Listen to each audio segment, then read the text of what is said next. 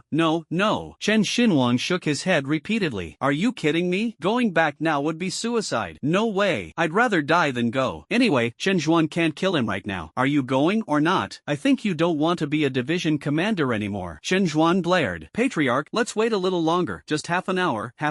If the white tiger hasn't left yet and I lure it over, we'll all be dead. Chen Xinhuang said with an expression that said, trust me now. Okay, Chen Zhuan admitted that Chen Xinhuang had a tiny bit of truth to it. Right now, saving your life is the most important thing. He had never heard of the white tiger's methods before. Moreover, why have such ferocious beasts never appeared in the mountains before? He simply couldn't understand it. Half an hour later, the two of them carefully walked towards the convoy. Looking at the drag marks all over the ground, Chen Zhuan recalled how Chen Xinhuang had dragged him here. They say taking a step back opens up a whole new world, but he only got angrier the more he thought about it, and his but is still burning with pain. Noticing Chen Zhuan's unfriendly gaze, Chen Xinhuang chuckled awkwardly. Patriarch, in times of emergency, one must act expediently. I was just trying to save you, I didn't think much of it. Chen Zhuan snorted coldly and remained silent. The two continued to make their way towards the convoy. A moment later, they arrived at the original location of the convoy, but it was now empty. If it weren't for the slightly disheveled surroundings, they would have thought they had gone to the wrong place. Chen Xinhuang swallowed, his throat feeling dry. Patriarch, look, it's fortunate we ran fast enough, otherwise we might not even have been able to find the ashes, Chen Xinhuang said with lingering fear. Chen Zhuan felt that all of this was so unreal. This is just too incredible. These were thousands of elite soldiers, yet they couldn't defeat a single white tiger. Not even a single tiger hair was left. Have all mutant beasts evolved to this extent? It's simply unbelievable. It makes sense. As human strength increases, can the strength of mutated beasts living in increasingly harsh environments remain stagnant? Several decades is enough time for them to evolve. This white tiger is a typical example. In the past, who would have thought that a white tiger would have such power? I wouldn't even dare to think about it. Would a level 4 awakened human possess such strength? I doubt it. While a level 4 awakened one's overall combat strength will increase significantly, they certainly won't be able to kill so many people so easily. Brother Zhuan, that's great. You're alright too. Li Laosan ran over at this moment. Chen Zhuan frowned as he looked at Li Laosan. You're still alive? Li Laosan's face twitched. What kind of talk is that? They spoke as if they really wanted him dead. We're lucky we escaped, Li Laosan said, his expression somewhat unnatural. What do we do now? What can we do? Go back. Chen Zhuan snorted coldly. Now, whenever he sees Li Laosan, he thinks of how Li Laosan came to persuade him to deal with Lin Wanzhong. If it weren't for Li Laosan, Lin Wanzhong might still be the deputy commander of the Chen family's regiment. Damn it, he wished he could beat Li Laosan up right now. Go back? How can we go back now that we're here? Although Li Laosan noticed the change in Chen Zhuan's attitude, he could accept a slightly hostile attitude after such an incident. Then tell me, what do you want to do? Chen Zhu asked coldly. Of course we should keep calling for reinforcements. We're almost at Lin Wanjiang's defense zone, we can't just give up like this. Li Laosan pointed east, his words firm. How could they give up halfway? They've invested so much manpower and resources in Lin Wanjiang. We haven't even seen him yet. Are we just going to let him go back like this? How can he explain this to his family? It's just the three of us now, going to take on an entire army corps? Chen Zhuan looked at him like he was an idiot. Why didn't he realize before that Li Laosan's IQ wasn't quite right? He ended up spending so much time with him. There should be other people around. Let's gather them together and we should be able to form a small team. Your Chen family's defense zone isn't too far away. Send 2 more regiments over and we'll definitely be able to take down Lin Wanjiang this time. Li Laosan spoke eloquently. Chen Zhuan's face darkened upon hearing this. Humph, so many elite troops are gone just like that, and you still expect my Chen family to send more troops? Li Laosan, do my Chen family have a grudge against your Li family? Li Laosan was completely confused. What was wrong with Chen Zhuan? They only lost 500 elite troops and this is how it is. Brother Zhuan, what do you mean by that? Baihu was an accident. None of us expected it beforehand. If we send some more people, we can definitely take down Lin Wanjiang as long as things go smoothly on the way. You said the same thing last time, and what happened? My 2 regiments disappeared without a trace. Now you want my 2 regiments to come and die again. What are you up to, Li Laosan? Chen Zhuan cursed angrily. This is intolerable. Chen Zhuan cannot tolerate it. This is clearly intended to cripple the Chen family. If Lin Wanjiang can really summon several thousand warbears plus that white tiger from before, the previous 4 groups have most likely simply vanished without a trace. Given Baihu's unpredictable methods, the spies certainly wouldn't be able to gather any useful information. Does the Li family want him to send 2 more regiments? This is an attempt to weaken the Chen family's power. Brother Zhuan, you can't blame me for this, can you? 2 regiments of my Li family have also disappeared. Li Laosan was not happy about being scolded by Chen Zhuan. Humph, do you even know Lin Wanjiang properly? You're just trying to get me to deal with him? You've ruined my life. Let's keep in touch via message in a bottle from now on. Chen Zhuan didn't bother to say anything more to Li Laosan. Let's go, let's leave first. Chen Zhuan had no intention of staying here any longer. As he spoke, he quickly walked away in the direction he had come from. Hey, Brother Zhuan, wait a minute. Li Laosan was about to chase after him. Chen Xinhuang stopped him from behind. Third Masterly, please wait. As for dealing with Lin Wanjiang, your Li family can handle it yourselves. My Chen family is withdrawing. After saying that, Chen Xinhuang chased after him and left. Li Laosan was so angry he kept stomping his feet. With his friend gone and his allies withdrawing, what should he do now? How did I end up running into a white tiger here? What bad luck. He is now in a dilemma. It seems the Shin family members are completely dead. How is he going to explain this to them? Well, it seems he doesn't need to worry about that. The Shin family was contacted by Chen Zhuan. This was perhaps a small, insignificant consolation for him. Wanjiang Corps Defense Zone. Seeing the white tiger return leisurely, its combat strength significantly improved. Lin Wanjiang knew it had finished its task. White tiger's combat power has increased from 600,000 to 680,000. The killing light wiped out so many level 3 experts in one go, which brought the white tiger a lot of benefits. How is it? Lin Wanjiang asked. All done and we're done. There won't be any more trouble. White tiger replied confidently. Only a few escaped, the rest were killed. Alright, well done. That's all for you here. Go back and stay with your harem. Lin Wanjiang nodded in satisfaction.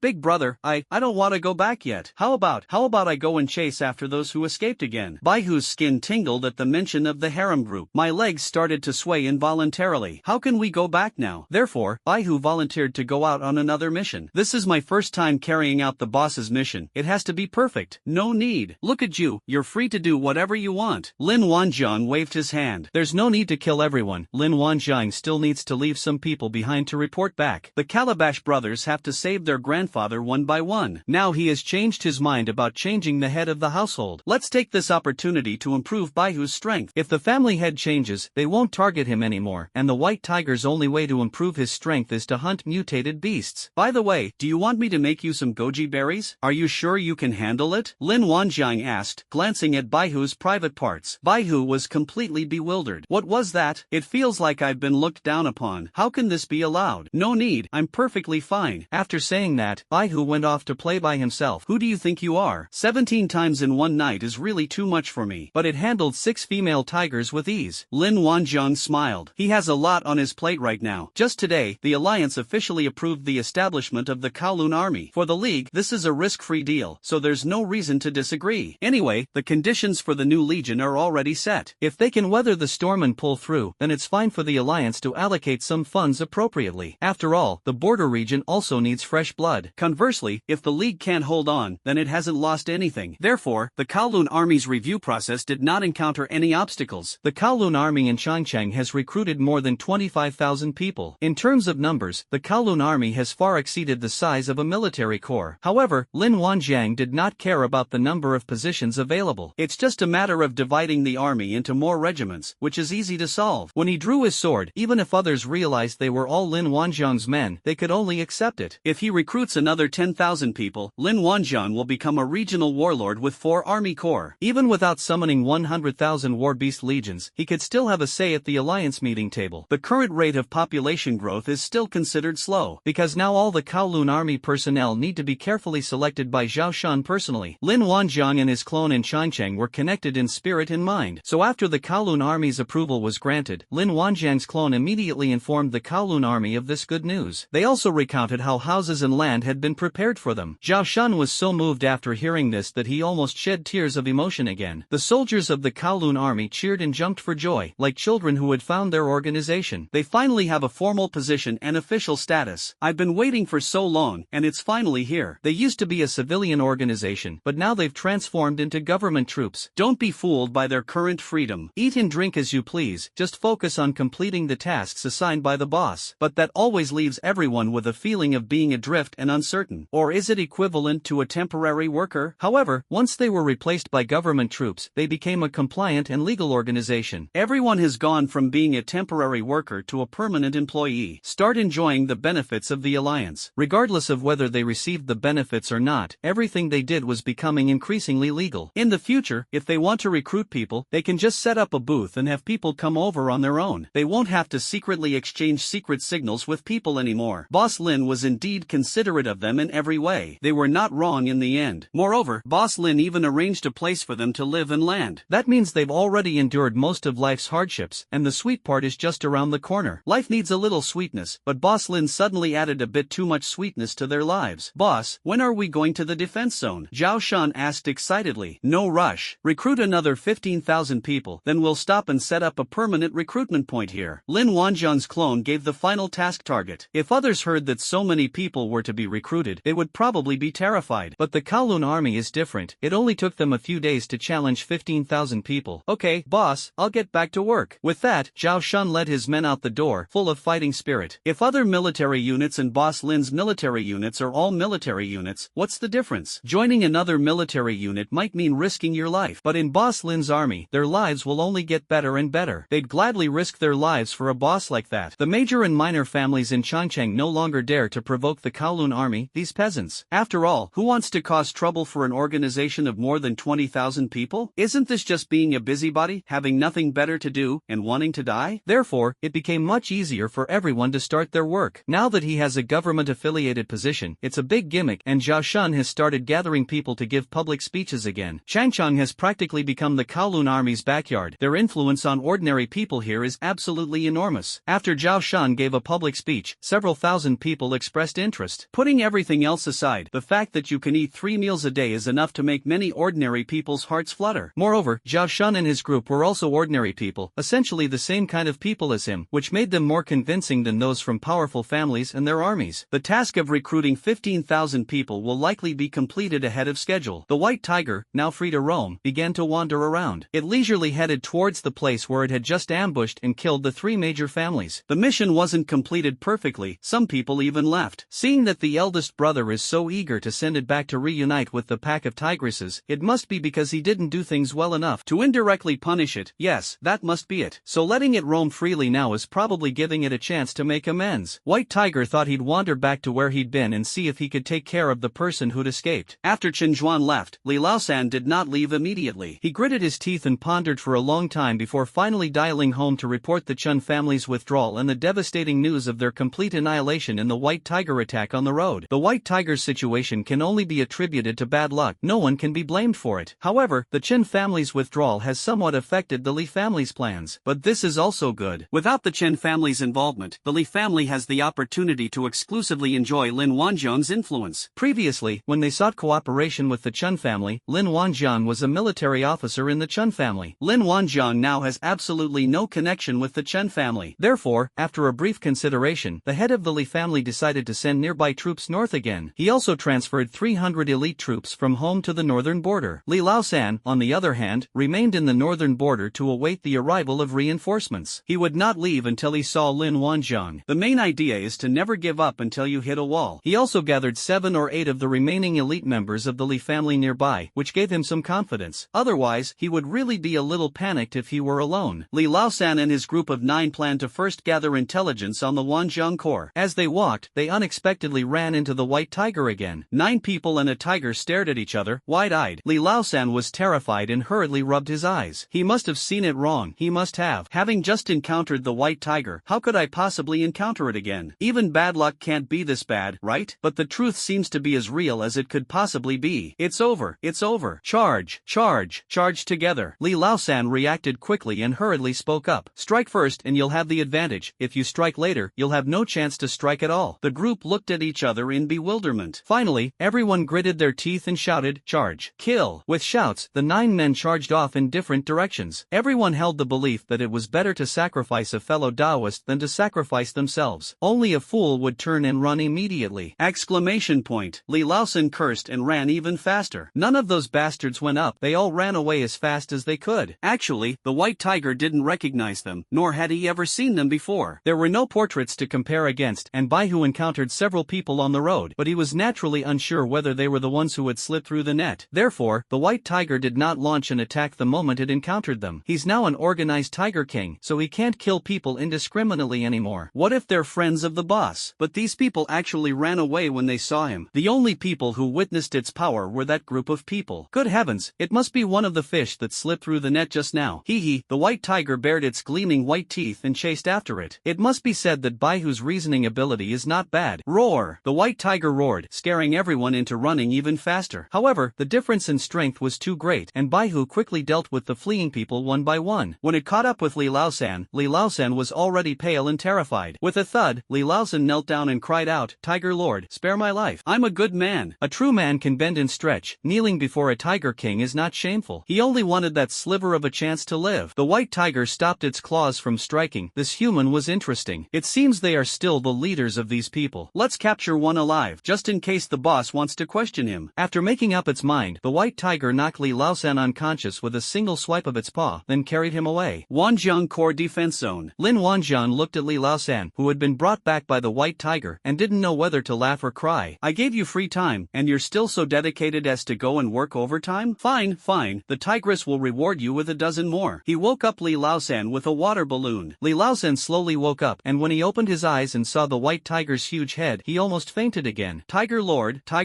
don't eat me. I haven't taken a bath in a week. Are you from the Li family or the Shin family? Lin Wanjiang asked coldly, staring at the guy. Only then did Li Laosan notice Lin Wanjiang standing next to him. He had seen Lin Wanjiang's photo. Although he is a bit more handsome in person than in the photos, he still recognized him at a glance. You are Lin Wanjiang. Li Laosan was just as shocked as when he first saw the white tiger. Stop talking nonsense, answer my questions, or I'll wash you clean and feed you to the white tiger. Lin Wanjiang threatened bluntly. Upon hearing this, Baihu looked Li Laosan up and down with a look of disgust. It's too old and tough, not tasty at all. I haven't showered in a week, I smell bad, and I have even less appetite. Actually, Li Laosan didn't know much about Lin Wanjiang's background before. But now I realize Lin Wanjiang is no ordinary person. The white tiger seems to be Lin Wanjiang's battle beast. How could Lin Wanjiang possess such a terrifying war beast? Li Laosan instantly grasped the situation. Shinjuan probably guessed this as well, which is why he withdrew. That damn Shinjuan, he didn't even tell him such important information, causing him to end up like this. And Lin Wanjiang too. Why didn't you say so earlier that you had such a terrifying war beast as the white tiger? If you had told me earlier, my Li family would have found another way to deal with you. It's not like he had to make the trip himself. If there were a pill to undo regrets in the world, Li Laosan would definitely buy a whole bag of them. The most urgent task now is to prevent the trouble from being directed at the Li family. Lin Wanjiang must find another way to deal with them. I'm from the Shin family. Old Li's eyes darted around as he lied and claimed to be a member of the Shin family. Oh, you're from the Li family. Where is your Li family located? Lin Wanjiang said casually. I already said I'm from the Shin family. Are you hard of hearing? Li Laosan said, sticking out his neck and trying to act tough. White Tiger went up and delivered a powerful blow, sending Li Laosan tumbling sideways and rolling 2.5 times. How dare you speak to its boss like that? Are you tired of living? Alright, stop jumping around here. Tell me, where is your Li family? Lin Wanjian directly used mind control. Li Laosan shuddered, then took out his phone and opened the map for location services. Lin Wanjian looked at the location on the map and a smile crept onto his face. He also learned some information about the Li family from Li Laosan, as well as some details of the operation against him. He couldn't help but laugh when he learned that Chen Zhuan and the others were afraid to back out. It's fortunate that Chen Zhuan is sensible, otherwise he would have had to be replaced as the head of the family. Now that he was gone, Lin Wanjian didn't bother to argue with him anymore. The perspective has changed. There's no longer any need to kill an ant that can be crushed at any time. If it were the Shen family, all those who came would be wiped out. When a person dies, it's like a lamp going out. Lin Wanjian had no interest in caring about them anymore. As for the Li family, this third Li was still not giving up and brought in more people from his own home. It seems the Li family is unaware of how terrifying Lin Wanjian is. I'll have to make a trip to the Li family. If this family head isn't up to par, then we'll replace him with someone else. Let's go to the Li family together. Lin Wanjian leaped onto the tiger's back, carrying Li Laosan away, and disappeared from the spot in a teleportation. When they reappeared, they were already outside the Li family's gate. The white tiger's massive body crashed down, completely collapsing the gate of the Li family compound. This door doesn't seem very sturdy. The white tiger suddenly arrived at a new place and curiously looked around. My boss has such amazing abilities. It's like it suddenly opened its eyes to tigers. Lin Wanjian looked around the Li residence. The last time he saw such a luxurious mansion was when he went to the Su family. The Li family's luxury was no less than that of the Su family, and their estate even seemed to be larger. You can see all sorts of famous flowers, exotic plants, and rare greenery here. How much manpower and resources would it take to build this? Sure enough, once your status and position rise, your food, clothing, and daily necessities will all change. The Li family guards reacted quickly, and the alarm sounded instantly. The loudspeaker also broadcast a message: "Who dares to trespass on my Li residence? Hands up, put your hands on your heads, and squat down." Before long, hundreds of fully armed guards poured out of the Li residence. "You bastards, hands up," many soldiers shouted. When they saw that it was a large white tiger, they were stunned, and their shouts suddenly lost some of their momentum. "You were speaking too loudly. Who is this deity riding a white tiger to cause trouble at the Li family's house? Wait, isn't that third master being carried?" It turns out that third master has returned, but why is he being carried back? "How dare you! Put our third master down right now." One of the guards mustered his courage and shouted. He felt that with his performance, he would definitely get an extra chicken leg tonight. Lin Wanjian looked at the group of guards and said calmly, "Go and report to the patriarch that third master has returned with Lin Wanjian." For a moment, no one understood what had happened. Lin Wanjian simply stood still, riding his white tiger, so the two sides remained locked in a stalemate. However, someone did go and report to the head of the family and the clan elders. It's clear that these matters are not within their control. "Hey, since we're all friends, let's put our third master down first," the guard who had spoken earlier said again. Lin Wanjian glanced at him. "What's wrong? You're pretty loyal, aren't you?" Lin Wanjian threw Li Laosan directly to the ground. At this point, the mind control effect of Li Laosan also disappeared. When he looked closely and realized that he had arrived at the Li residence, he was so frightened that he almost died on the spot. Weren't we just in the northern border? How did we end up at the Li residence? He couldn't understand it, and he was becoming increasingly confused. Can Lin Wanjian teleport? Or is it the white tiger that can teleport? That's it. No matter what, it seems like the Li family is someone we can't afford to offend. If someone comes knocking on your door without warning, who can stand that? If the white tiger unleashes a few beams of white light, the Li family will be finished. If he was at the border, he still had the mind to deal with Lin Wanjian. Even if Lin Wanjian has the white tiger battle beast, he can still come up with a solution. But now, he couldn't even muster the slightest thought. People can come knocking on your door in a heartbeat, which changes the whole situation. The moment he was mentally controlled by Lin Wanjian, he realized that Lin Wanjian was far more powerful than he had thought. In Lin Wanjian's calm and composed gaze, he saw confidence, the confidence that only a strong person possesses. He had only seen this kind of gaze on a few people, all of whom were level 4 awakeners. Lin Wanjian is far more mysterious than he imagined. He has exceeded his expectations. They were beings he could not afford to provoke. Seeing the man and the tiger standing calmly in the field, Li Laosan actually ran over and knelt down to beg, "Lin Wanjian, my Li family will no longer target you. Please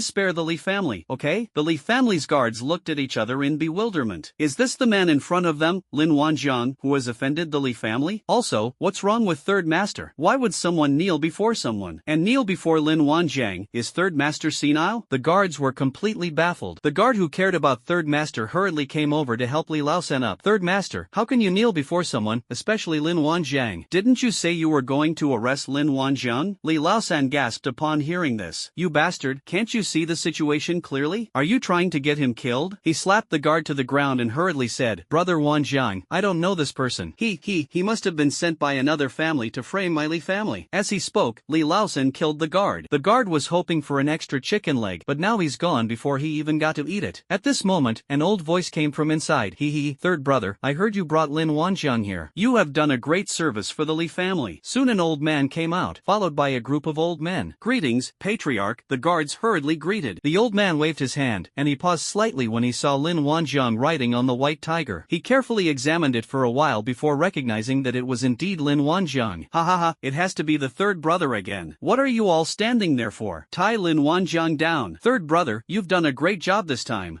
Third brother, why are you blinking so much? Are you tired from the long journey? Go and rest first. Old Li was almost in tears. He ran over and whispered, Grandpa, the situation has changed. Let's not mess with Lin Wanjiang. He's stronger than we thought. We can't afford to offend him. Hey, why are you speaking so softly, you dignified third master Li? The old man was a little dissatisfied with Li Laosan's behavior. If he has to speak so furtively in his own home, how can he possibly pass on the position of head of the family to him in the future? What did he just say? He's a little hard of hearing. How could he hear me when he spoke so softly? Alright, we can talk about this later. First, tie Lin Wanjiang up and take him inside. Also, the white tiger you mentioned, is it the one he's sitting on? I don't think it's as exaggerated as you say. The third brother had called him not long ago to tell him that the entire army had been wiped out, and he was indeed quite upset when he heard the news. However, when he saw the third brother appear with Lin Wanjiang, he thought that what the third brother had reported to him earlier was a joke. I never expected that even the third brother would know the trick of first suppressing and then praising. She lied to him on the phone, telling him bad news, but her actions brought Lin Wanjiang with her. This kid is definitely trying to surprise him now. To be honest, he's quite surprised now. This incredible sense of contrast is absolutely amazing. The third brother's competence is indeed beyond doubt. The agreement was to leave the person at the Chen family's house, but the person was brought back to the Li family instead. This clearly demonstrates the third brother's exceptional negotiation skills. It seems that the third son is capable of taking on the position of family head in the future. Old Master Li was very pleased, finally finding a decent successor. Now that the third son has brought Lin Wanjiang back, he has made a great contribution to the entire Li family. Therefore, when he chooses the third son as his successor, no one else will have much of an opinion. Brilliant, absolutely brilliant. You all need to get moving. Why aren't you moving? Old Master Li frowned when he saw that none of the guards were making a move. Li Laosan shouted, Don't move. Old Master, Lin Wanjiang is an honored guest. You can't use force. Old Master Li heard this clearly. He looked at the third brother with a puzzled expression, thinking he had misheard. Grandpa, fighting and killing are not good. Lin Wanjiang is now the head of the Wanjiang Corps, and his status and position are extraordinary. He will be the most honored guest of our Li family. Li Laosan spoke righteously and sternly, while constantly giving the old man meaningful glances. Yes,